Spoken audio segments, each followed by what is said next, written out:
Sir, Sri Lanka is all set to elect new government after crisis. Will this end crisis soon? No, it will not, if I have to answer it in one word. But the thing is, process has to be restored.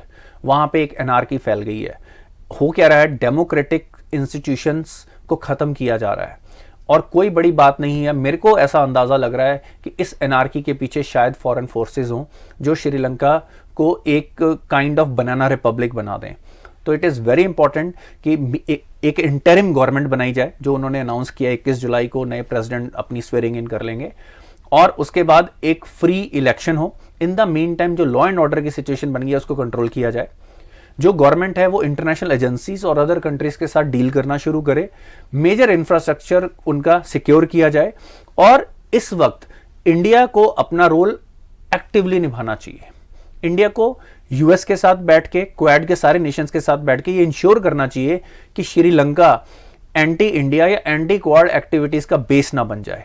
तो ये बात हमने Gurleen in fact मैं आपके साथ ही discuss कर रहा था 1-2 महीने पहले कि क्वाड का ये बड़ा एक्टिव रोल रहेगा कि आसपास के जो नेशंस हैं जहां पे चाइना ज्यादा असर्टिव और एग्रेसिव हो रहा है, हेजिमोनिक हो रहा है, उनको वो सिक्योरिटी देना, सेंस ऑफ सिक्योरिटी, ताकि वो उनके प्रेशर में बकल डाउन ना करें.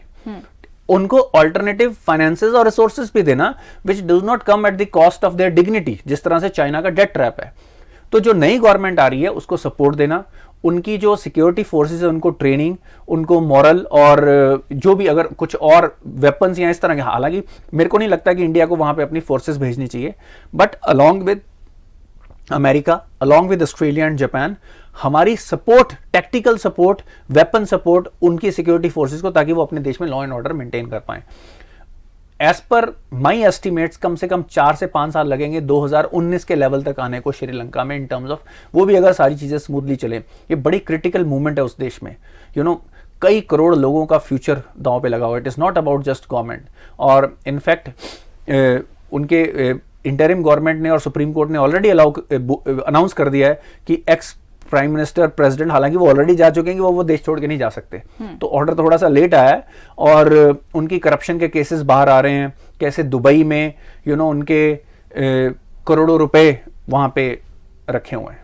सर, जैसे आपने मेंशन किया कि दुनिया के जितने करप्ट लीडर्स हैं वो दुबई में अपने एसेट डिपॉजिट करते हैं. Why it is happening sir? देखो, दुबई की एक फिलॉसफी है. जैसे गांधी जी ने संदेश दिया था कि बुरा मत देखो, वो भी उसी फिलॉसफी पे चल रहे हैं. कोई बुरे तरीके से पैसे कमा रहा है, आप मत देखो, एज लॉन्ग एज वहां पे इन्वेस्टमेंट कर रहे हैं. अब श्रीलंका के प्रेसिडेंट, उनके बेटे, उनके रिलेटिव्स के वहां पे बहुत ही ऑपुलेंट रेजिडेंस है. इवन सिडनी में भी उनके घर हैं. तो बेसिकली जो इतने करप्ट लीडर और इस लेवल पे होते हैं वो अपनी एग्जिट स्ट्रेटेजीज बना के चल रहे होते हैं कि कल को कुछ भी होता है तो हमने कहाँ जाना. और दुबई में आप देखेंगे 27% प्रॉपर्टीज फॉरेनर्स की हैं और इसमें से ज्यादातर सीनियर या तो ऑफिशियल्स होते हैं जो बड़े बड़े ब्यूरोक्रेट या पॉलिटिशियंस जो थर्ड वर्ल्ड कंट्री के हैं, जो डिस्टर्ब्ड कंट्रीज हैं, उन्होंने वहां पे एसेट बनाए हुए हैं कि कल को कुछ भी होगा वहां पे जाके रहना शुरू कर देंगे. तो दुबई की जो चकाचौंध है उसके पीछे की ये कड़वी सच्चाई है कि they allow dictators, corrupt people, war criminals, इस तरह के लोग जो गरीबों का पैसा छीन के वहां पे आए हैं, उनको अलाउ करते हैं वहां पे एक एग्जिट देने में. तो मेरे को ये लगता है कि अब इंटरनेशनल कम्युनिटी की रिस्पॉन्सिबिलिटी है कि इनफ प्रेशर हो कि ताकि ट्रांसपेरेंसी आए. अगर भारत के भी कुछ करप्ट पॉलिटिशियंस, कुछ गैंगस्टर्स, कुछ लीडर्स और ब्यूरोक्रेट्स के वहां पे एसेट्स हैं, तो भारत की जनता का राइट बनता है, क्योंकि वो हम जैसे आम लोगों की मेहनत की कमाई से जो चोरियां की गई हैं उससे बने हुए एसेट्स हैं. तो मेरे को लगता है दुबई गवर्नमेंट पे, यूएई गवर्नमेंट पे ये इंटरनेशनल कम्युनिटी को प्रेशर बनाना चाहिए. पर प्रेशर बनाएगा कौन? वो बनाना होता है टॉप ऑफिशियल्स ने, टॉप पॉलिटिशियंस ने, और उन्हीं के तो एसेट्स हैं.